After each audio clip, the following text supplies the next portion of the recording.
Pilipinas, una sa ating mga balita. Aminado ang Philippine National Police na may di umano'y unreported death mula sa mga iligal na pogo. Ayon kay Philippine National Police Police General Romel Marbil, ilan sa mga casualties na ito ay mga foreign pogo workers na hindi umano na de-detect ng kanilang mga tauhan. Ang mga detalye hatid ni Edniel Parosa.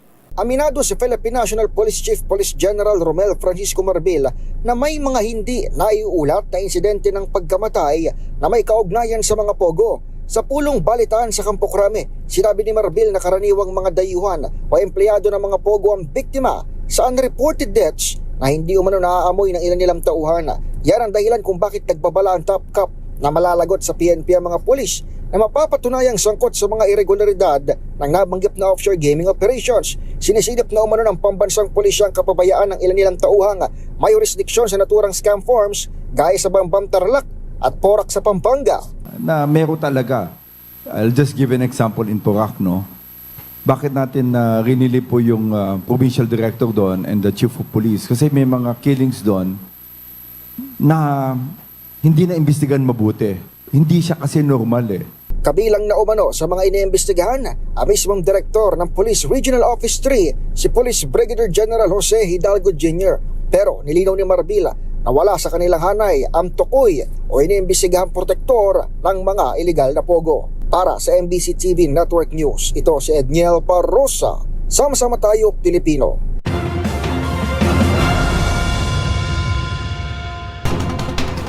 Kasabay ng pagdiriwang ng Pride Month ngayong 2024, libo-libong LGBTQ+ community allies ang nagtipon-tipon sa Quezon City Memorial Circle nitong Sabado. Ang mga eksena sa makulay na Pride March tutukan sa The Better News Report ni Rose Babiera.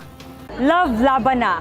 Yan ang protesta ng humigit kumulang 200,000 na miyembro ng LGBTQIA community at mga allies nito na nakibahagi sa Pride PH Festival 2024. Love Laban Na to everyone sa Quezon City Memorial Circle.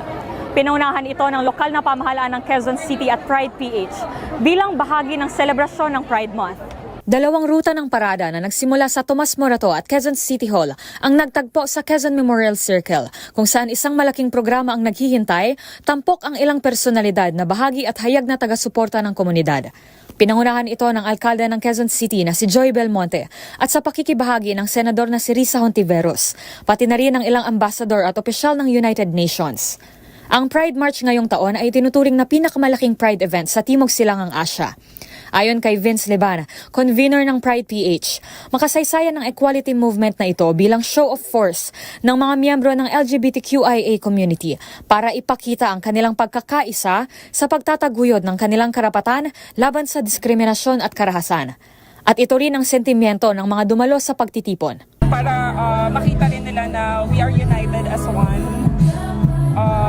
Also, the Pride March kasi is every year lang siya nangyayari. So every year nagse-celebrate.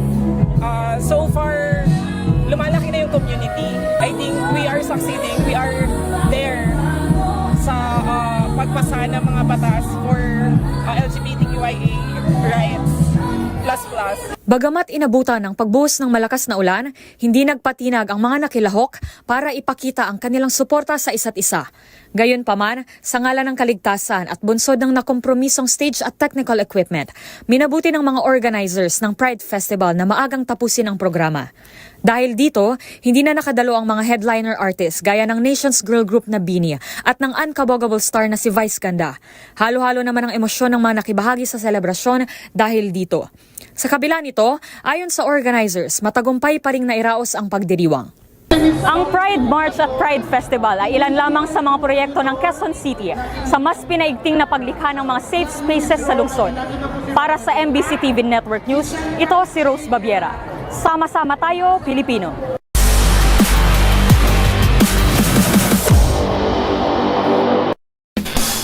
Sa mundo ng football, bumaba sa pwesto ang team manager ng Pilipinas na si Jeff Cheng.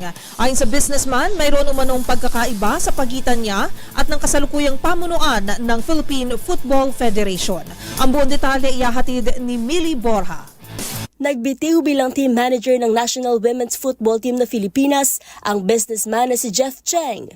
Ito ay matapos niyang pangunahan ng national sa ilang historic heights, gaya ng makasaysayang panalo ng Pilipinas sa New Zealand sa nagdaang 2023 FIFA Women's World Cup. Sa inilabas na statement ni Cheng, sinabi nitong nagbigay abiso na ito sa Director of National Teams ng Philippine Football Federation patungkol sa kanyang naging desisyon. Binanggit din ito ang pagkakaiba sa pagitan niya at ng kasalukuyang pamunuan ng PFF ukol sa mga prioridad at layunin ng national team. Matatanda ang Nobyembre na nakaraang taon, umupo sa pwesto si John Anthony Gutierrez upang palitan ng longtime president ng federation na si Mariano Nonong Araneta. Sa ilang taong pagiging team manager ni Cheng sa Pilipinas, nakuha ng Nationals ang bronze medal sa 2021 Southeast Asian Games at nakuha ang kauna-unahang trophy ng team sa 2022 AFF Women's Championship. Samantala sa hiwalay na pahayag, pinasalamatan naman ng PFF si Cheng sa kanyang ilang taong serbisyo sa Pilipinas. At yun ang mga latest updates sa mundo ng sports. Para sa MBC TV Network News, ito si Mili Borjas, sama-sama tayo, Pilipino.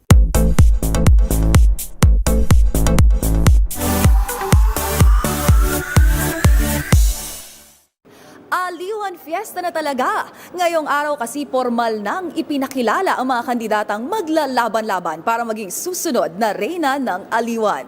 Kung sino-sino sila, kilalanin sa Showbiz Report na ito. Agad nagpakitang gilas sa pagrampa ang 80 official candidates ng Reyna ng Aliwan 2024 sa idinaos na press presentation ngayong araw. Ang mga naggagandahang dilag mula sa iba't ibang panig ng Pilipinas, handang-handa na para sa tagisan ng ganda, galing at talino sa Biyernes. Dala ang pangalan ng kanilang mga ipinagmamalaking pista. Ang 20 candidates ng Reyna ng Aliwan 2024 ay sina Michelle Angela Ocol ng Lakbayaw Festival Manila, Nicole Grencio Sunduan Festival ng Paranaque, Prima Joy Alamban Pambato ng Tambobong Festival ng Malabon, Christine Dineros Caracol Festival Makati City, Rosalina Toledo Dayang-Dayang Festival Pasay City, Priyanka Elina Goswami Ayat Festival ng La Union, Kate Winslet Villa Tanok ni Ilocano Festival ng Ilocos Norte, Rayleigh Jane Villaray ng Grand Amungan Festival Nueva Vizcaya, Lalaban din ang dalawang Bulaqueña beauty na sina Maria Sofia Reyes ng Halamanan Festival at Arabel Mangahas ng Fiesta Republika ng Malolos. Kabilang din sina Zarina Ayub ng Dinamulag Festival Iba Zambales, Riz D. Esplegira ng Antipolo Maytime Festival at Suyen del Rosario ng Hamaca Festival Taytay Rizal. Habang may tatlo namang kandidatang nanggaling sa probinsya ng Quezon. Ito ay sina Juliana Luis Martinez ng Niugyugan Festival ng Pagbilao, Amira Sulaiman Almamari ng Tagultol Fishing Festival sa Atimonan at April Joy Tanya Franca ng Pasayahan Festival sa Lucena.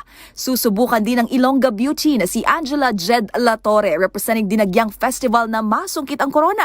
O muli ba itong mayuwi ng pambato ng Sinulog Festival na si Moriel Bogart ng Cebu City? Habang si Mia Lorin Tamayo naman ang kinatawan ng Cebu Province para sa Pasigarbo sa Sugbo Festival. At si Micaela Egay, ang pambato ng Flomloc Festival mula sa South Cotabato ang kumompleto sa listahan. Si Reyna ng Aliwan 2023, Kiara Lian Wellington ang magpapasa ng corona sa magwawaging kandidata. Samantala, sa entabladong nasa aking likuran, nakatakdang ganapin ang now trending na Pasakali concert ng Aliwan Fiesta at syempre ang pagbabalik ng tugtog ng Aliwan sa June 27. Nasusundan ng Reyna ng Aliwan pageant sa Aliw Theater sa Biyernes. At sa Day 3, June 29, masasaksihan ang float parade, street dance competition at syempre ang kaabang-abang na awarding ceremonies ng tinaguriang Grandest Festival of Champions. Kaya naman, makiisa, makisaya, pistay narito na, Aliwan Fiesta na. Para sa MBC TV Network News, ito po ang inyong showbiz angel Angelica Cosme. Sama-sama tayo, Pilipino.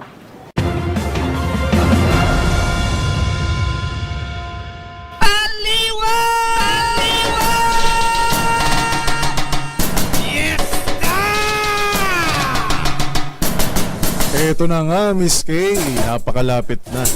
Naaamoy mo na ba ang simoy ng Aliwan? Actually, hindi lang yun. Nararamdaman ko rin. Na dahil Oo. 3 araw na lang, Aliwan Fiesta 2024 na. Matutunghayan na natin ang pasiklaban ng sining at kultura, maging ang ganda, galing at talento ng mga Pilipino. Kaya naman, mula sa iba't ibang panig ng Pilipinas, sama-sama tayong makiisa, makisaya, dahil ang pistay, narito na ang Aliwan Fiesta 2024. Kita-kits po tayo!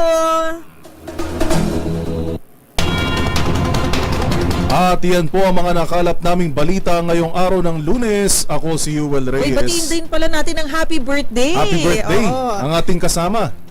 Na sino yan, Miss Kay? Si Bench, happy birthday. Bench. Baka Ayan. naman, meron ba tayo dyan?